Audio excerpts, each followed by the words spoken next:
आपने पिछले भाग में सुना कि आरव आईसीयू में था।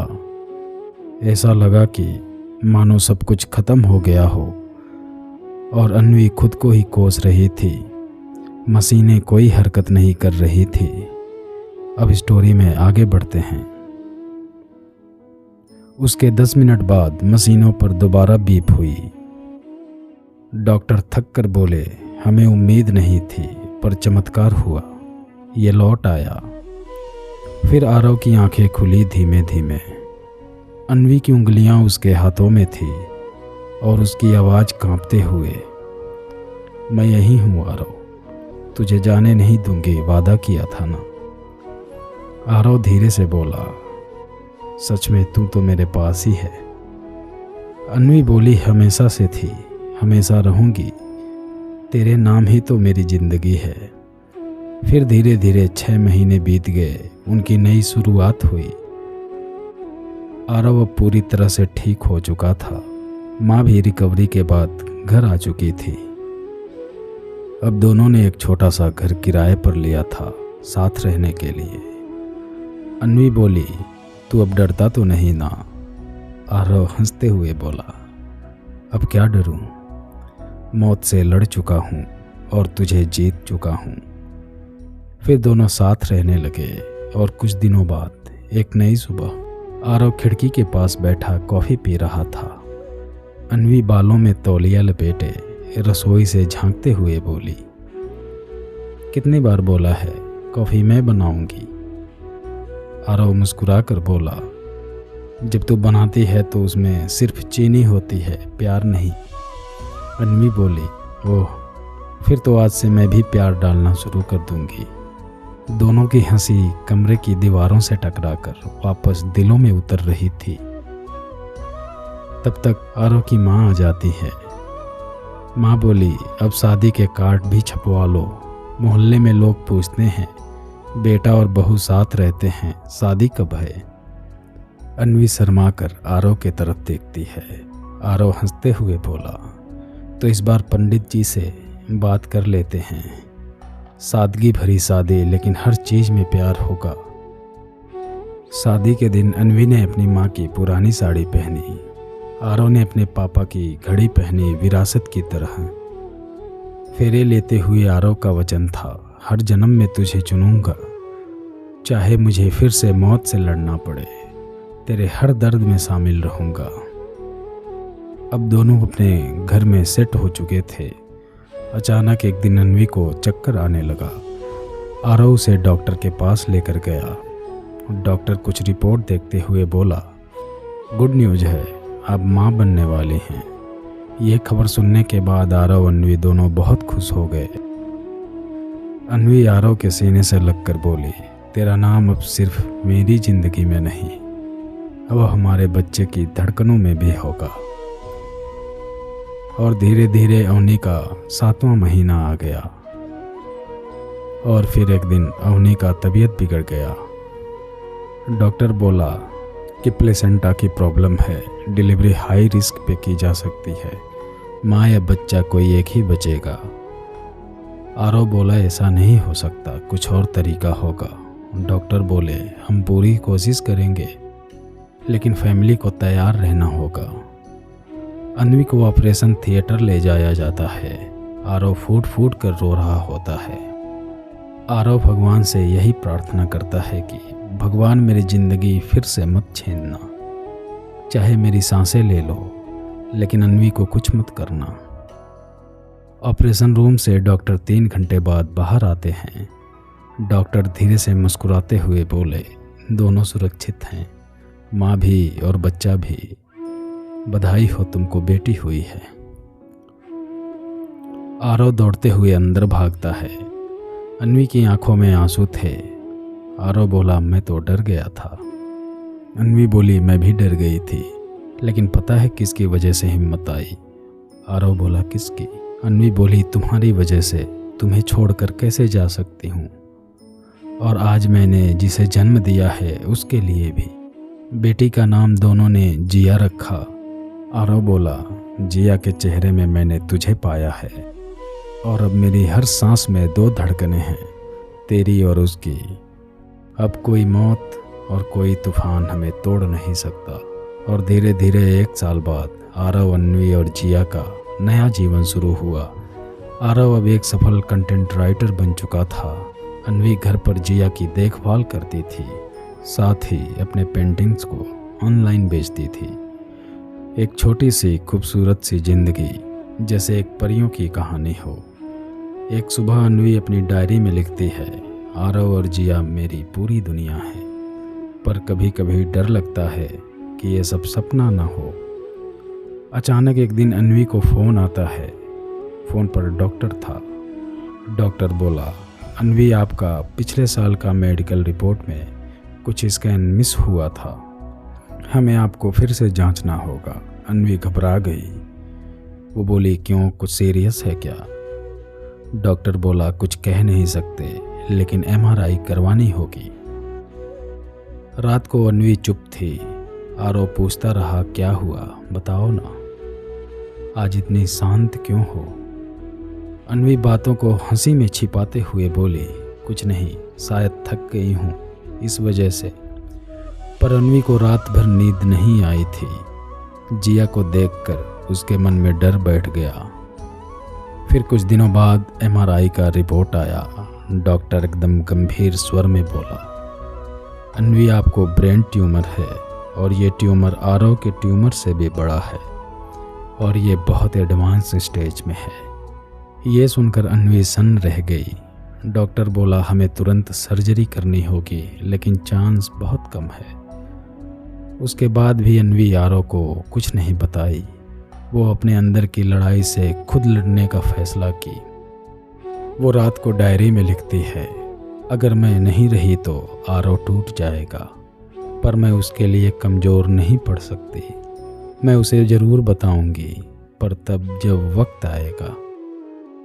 फिर एक दिन जिया बीमार हो जाती है। अन्वी और आरव दोनों उसको हॉस्पिटल में लेके जाते हैं। अन्वी और आरव दोनों हॉस्पिटल में बैठे थे। अन्वी बोली, क्या तू जिया को अकेले संभाल पाएगा अगर मैं ना रहूं तो? फिर आरव गुस्से में बोला, किस तरह की बातें करती हो? क्या मैं तुझे अकेला मरने दूंगा? तू मरेगी नहीं, तुझे जीना होगा। अन्वी कांपती है पर हिम्मत रखती है और दूसरे दिन अन्वी बेहोश होकर गिर पड़ती है। उसको इमरजेंसी में ले जाया जाता है। डॉक्टर बोलता है, अब और छिपाने का वक्त नहीं है, तुमको बताना होगा, ट्यूमर बढ़ रहा है।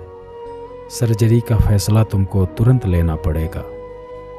ये सब बातें आरव सुन लेता है और अचानक से बोलता है, ट्यूमर, क्या मतलब? इसको कब हुआ? डॉक्टर बोला, हमें लगा था आपको पता होगा। आरव हैरान होकर बोला, अन्वी, तुम ये सब कब से झेल रही हो और तुम मुझे ये कब बताने वाली थी? अन्वी बोली, मैं तुझे बताकर परेशान नहीं करना चाहती थी, और हम दोनों परेशान हो जाते तो जिया का क्या होता, कौन ध्यान रखता उसका?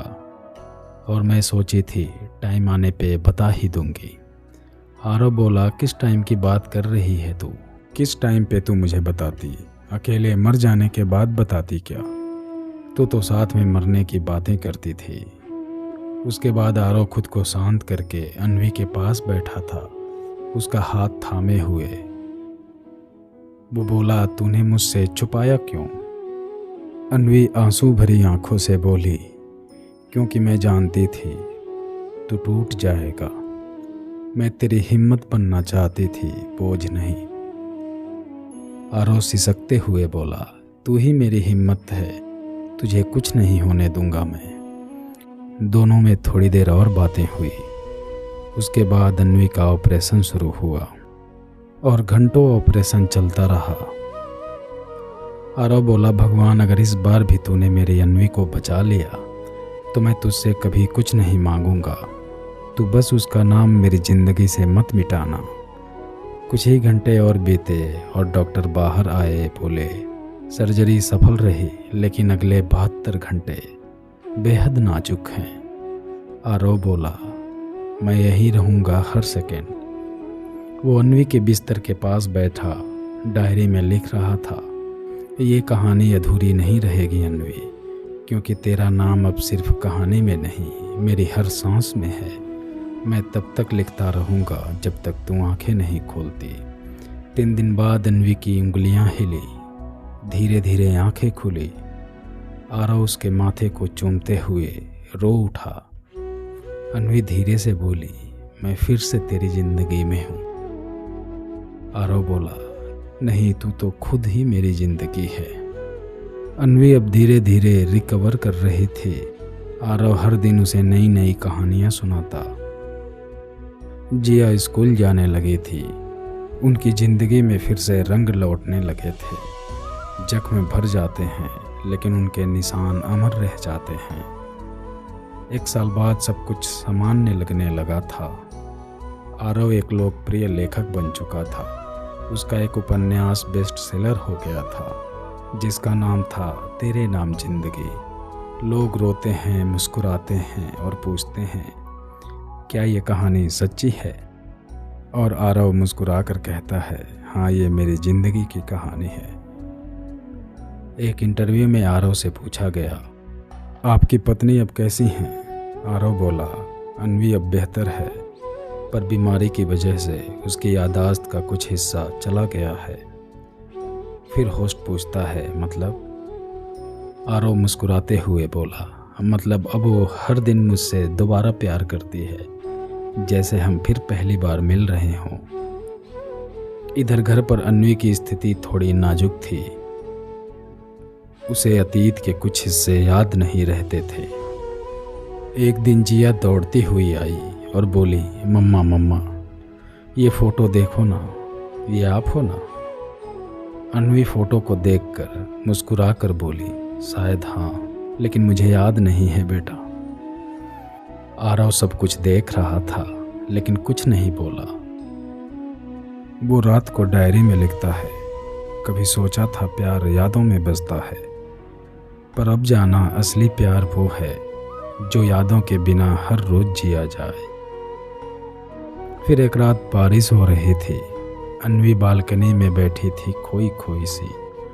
आरव बोला, बारिश पसंद है? अन्वी बोली, पता नहीं, बस भीगने को मन करता है। आरव बोला, कहीं सुना है कुछ रिश्ते बारिश जैसे होते हैं, चुपचाप भीग जाते हैं बिना कुछ कहे। अन्वी मुस्कुरा देती है और धीरे धीरे उसकी यादें लौटने लगती हैं। एक दिन अचानक वो पूछती है, आरव, हम अब मंदिर क्यों नहीं जाते? आरव हैरान होकर वो बोला, तुझे याद है? अन्वी धीरे से, थोड़ा थोड़ा, बस एक लाल चुनरी वाली याद आती है। आरव भीगती हुई आंखों से बोला, तू याद कर रही है, मतलब तू वापस आ रही है। फिर एक शाम जिया सो रही होती है। आरव और अन्वी छत पर बैठे थे। अन्वी बोली, कभी डर लगता है कि मैं फिर से सब भूल ना जाऊं। आरव बोला, अगर तू भूल भी गई तो मैं हर बार तुझे फिर से याद दिलाऊंगा, फिर से प्यार करूंगा, फिर से कहानी लिखूंगा। अन्वी बोली, कभी लगे कि हम थक जाएं तो? आरव बोला, तो साथ बैठेंगे, थकान भी बांट लेंगे। पर किस्मत फिर से करवट लेती है। एक दिन अन्वी अचानक सड़क पर बेहोश हो जाती है। उसको अस्पताल लेके जाया जाता है। डॉक्टर बोला, हो सकता है ये पहले वाला ट्यूमर फिर से एक्टिव हो रहा हो। और आरव की दुनिया वहीं पे थम जाती है इस बात को सुन के। रात आईसीयू के बाहर आरव खुद को कोसता हुआ बोलता है, क्यों फिर से मेरी जिंदगी को इम्तिहान में डाल रहा है तू भगवान। वो बैठा हाथ में वही डायरी लिखता है, अगर तुझे मेरी जान चाहिए तो ले ले, पर मेरी जिंदगी से उसका नाम मत छीन। फिर सुबह अन्वी की हालत नाजुक थी। डॉक्टरों ने जवाब दे दिया। आरव आईसीयू में जाता है, उसका हाथ थामता है। आरव बोला, अगर आज तू चली गई तो जान ले, मैं भी नहीं रहूँगा। तेरे बिना ये दुनिया अधूरी है।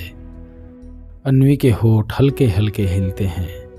अन्वी धीरे से बोली, तेरे नाम मेरी जिंदगी है, मैं कैसे जा सकती हूँ? और उसकी पलकों के नीचे एक आंसू बह जाता है। और 3 दिन बाद चमत्कार हो जाता है। अन्वी धीरे धीरे फिर से रिकवर करने लगती है और उसकी यादें थोड़ी स्पष्ट होने लगती हैं। डॉक्टर बोले ये किसी चमत्कार से कम नहीं, आपकी पत्नी में जीने की जिद है और शायद आपके प्यार ने उसे खींच लाया। फिर से वही मंदिर, वही लाल चुनरी। उसके बाद आरव, अन्वी और जिया तीनों मंदिर जाते हैं। पुजारी बोला कुछ मांगो बेटा, आज भगवान तुमको जरूर देगा। आरव बोला मैंने तो मांग लिया है, मुझे हर जन्म में अन्वी ही चाहिए। धीरे धीरे आरव और अन्वी की जिंदगी अब दोबारा पटरी पर लौटने लगती है। जिया बड़ी हो रही थी और अन्वी भी पहले से बेहतर थी, लेकिन वक्त कब शांत रहता है। थोड़े दिनों बाद अन्वी के सर में दर्द रहने लगा। कभी दर्द बढ़ जाता, कभी कम हो जाता और ये लगातार चलता रहता था। अन्वी बहुत परेशान रहने लगी। फिर एक सुबह अन्वी के सर में तेज दर्द हुआ जो बर्दाश्त से बाहर था। अन्वी बोली आरव मुझे फिर से वही तेज दर्द हो रहा है। आरव बोला मैं अभी डॉक्टर से अपॉइंटमेंट लेता हूँ, कुछ नहीं होगा तुमको, तुम चिंता मत करो। फिर कुछ देर बाद अन्वी को हॉस्पिटल में लेकर जाता है। अस्पताल में स्कैनिंग के बाद डॉक्टर ने बहुत गंभीर चेहरा बना लिया। डॉक्टर बोला हमें अफसोस है लेकिन ट्यूमर फिर से ग्रो कर रहा है, इस बार ये और ख़तरनाक है। आरव को लगा जैसे किसी ने ज़मीन खींच लिया हो उसके पैरों के नीचे से। आरव धीरे से बोला क्या ऑपरेशन संभव है? डॉक्टर बोला संभव तो है लेकिन रिस्क बहुत ज़्यादा है, इस बार याददाश्त पूरी जा सकती है या शायद अन्वी की जीवन भी जा सकती है। घर पर रात को अन्वी बोली तो अब क्या सोच रहे हो लेखक साहब? आरव आंखों में आंसू लिए बोला सोच रहा हूँ क्या फिर से तुझसे हर दिन प्यार करने की हिम्मत है मुझ में। अन्वी बोली अगर मैं सब कुछ भूल गई तो? आरव बोला तो फिर से कहानी शुरू करेंगे पहले पन्ने से। ऑपरेशन के दिन जिया को दादी के पास छोड़ दिया गया। अन्वी व्हील चेयर पर आईसीयू की तरफ जा रही थी। आरव बोला मैं बाहर ही बैठा हूँ, जब आंखें खोलना तो सबसे पहले मुझे ही देखना, वादा करो। अन्वी धीरे से मुस्कुराकर बोली वादा है, मैं तुझे ही देखूंगी सबसे पहले। 6 घंटे तक ऑपरेशन चला। हर सेकंड आरव की धड़कनें जैसे किसी घड़ी की तरह टिक टिक टिक टिक बन गई थी। और उसके कुछ ही घंटों के बाद डॉक्टर बाहर आते हैं। इस बार डॉक्टर आरव को बोलते हैं कि माफ़ करना, तुम्हारी अन्वी को हम नहीं बचा पाए। इतने में आरव उठकर आईसीयू की तरफ भागता है और अन्वी को जोर जोर से हिलाता है और बोलता है तू मुझे छोड़ के नहीं जा सकती, उठ जा। अभी तो तू वादा की थी कि अपनी आंखें खोलेगी तो सबसे पहले मुझे देखेगी। लेकिन इन सब बातों का कोई मतलब नहीं था। अन्वी जा चुकी थी। अन्वी के जाने के बाद उसको इतना बड़ा सदमा लग गया था कि वो भी अन्वी के सीने पर दम तोड़ दिया। शायद इसी वजह से अन्वी जब पहली बार बीमार थी तो वो अपनी बीमारी को आरव से छुपा रही थी कि आरव शायद झेल ना पाए और उसे कुछ हो गया तो जिया का क्या होगा। लेकिन किस्मत को यही मंजूर था और होने के सामने किसकी चली है। दोनों में इतना प्यार था, दोनों एक दूसरे को इतना समझते थे कि मरते टाइम भी दोनों साथ साथ मरे। दोस्तों कहाँ मिलता है आज के ज़माने में ऐसा प्यार? तुम लोग कमेंट में बताओ, सच में ऐसा तुम देखे हो? जिया अब अपनी दादी के साथ ही रहती है।